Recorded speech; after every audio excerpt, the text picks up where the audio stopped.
Hi ಎಲ್ರಿಗೂ ನಮಸ್ಕಾರ. Welcome back to my YouTube channel. ಈ ಬಿಕ್ಕಳಿಕೆ ಅನ್ನೋದು ಎಲ್ರಿಗೂ ಕಾಣಿಸ್ಕೊಳ್ಳೋಂಥ ಒಂದು ಸಾಮಾನ್ಯವಾಗಿರೋ ಸಮಸ್ಯೆ. ಕೆಲವು ಸಲ ಅನಿರೀಕ್ಷಿತವಾಗಿ ಇದು ಪ್ರಾರಂಭ ಆಗುತ್ತೆ.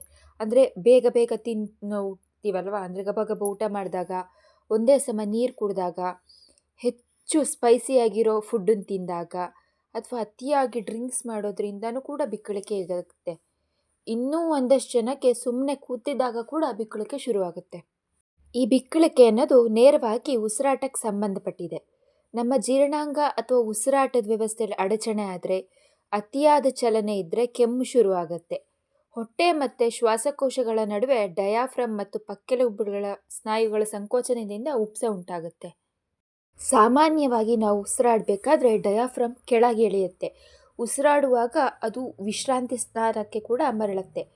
ಡಯಾಫ್ರಮ್ನ ಏರಿಳಿತದಿಂದ ಶ್ವಾಸಕೋಶ ವೇಗವಾಗಿ ಗಾಳಿಯನ್ನು ತೆಗೆದುಕೊಳ್ಳೋಕೆ ಯಾವಾಗ ಶುರುವಾಗುತ್ತೆ, ಈ ಕಾರಣದಿಂದ ಒಬ್ಬ ವ್ಯಕ್ತಿಗೆ ಬಿಕ್ಕಳಿಕೆ ಶುರುವಾಗುತ್ತೆ.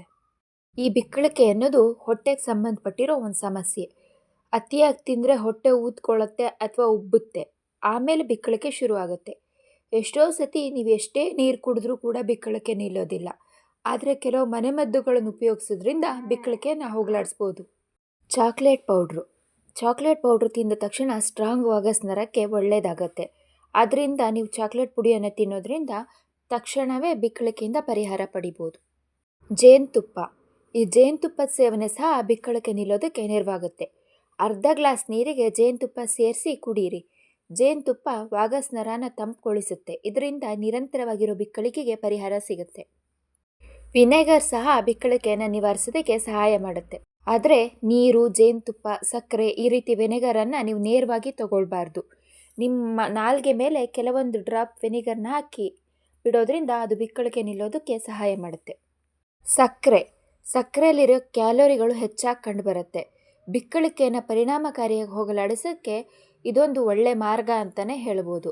1 ಟೀ ಚಮಚ ಸಕ್ಕರೆ ತಗೊಂಡು ಅದನ್ನು ಚೆನ್ನಾಗಿ ಜಗ್ದು ಅರ್ಧ ಲೋಟ ನೀರು ಕುಡಿಯೋದ್ರಿಂದ ಬಿಕ್ಕಳಿಕೆ ತಕ್ಷಣವೇ ನಿಂತು ಹೋಗುತ್ತೆ. ಕಡಲೆಕಾಯಿ ಬೆಣ್ಣೆ ಅಂದರೆ ಪೀನಟ್ ಬಟರ್, ಇದು ಜೀರ್ಣಕ್ರಿಯೆಯನ್ನು ನಿಧಾನಗೊಳಿಸುತ್ತೆ ಅಂತ ಅನೇಕ ಅಧ್ಯಯನ ಕೂಡ ಹೇಳಿದೆ. ಇದು ವಾಗಸ್ ನರ ಹೊಸ ಮಾದರಿ ವಿಭಿನ್ನವಾಗಿ ಪ್ರಕ್ರಿಯೆ ಮಾಡೋದಕ್ಕೆ ಮತ್ತು ಉರಿಯೂತವನ್ನು ಕಡಿಮೆ ಮಾಡುತ್ತೆ. ಹಾಗಾಗಿ ಬಿಕ್ಕಳಿಕೆ ಬಂದಾಗ ನೇರವಾಗಿ 1 ಚಮಚದಷ್ಟು ಪೀನಟ್ ಬಟರನ್ನು ಬಾಯಿಗೆ ಹಾಕ್ಕೊಂಡು ನಿಧಾನ ನುಂಗ್ತಾ ಬಂದರೆ ಬಿಕ್ಕಳಿಕೆ ಸಮಸ್ಯೆ ದೂರ ಆಗುತ್ತೆ. ಬಿಕ್ಕಳಿಕೆ ಹೋಗೋದಕ್ಕೆ ಇನ್ನೊಂದು ಸುಲಭ ವಿಧಾನ ಅಂದರೆ ನಿಂಬೆಹಣ್ಣಲ್ಲಿರುವಂಥ ಹೆಚ್ಚಿನ ಆಮ್ಲ ಅಂಶ ಅನ್ನನಾಳನ್ನು ಕೆರಳಿಸುತ್ತೆ. ಅದು ಅಲ್ಲದೆ ಇದು ವಾಗಸ್ ನರನ ತಪ್ಪಿಸುತ್ತೆ.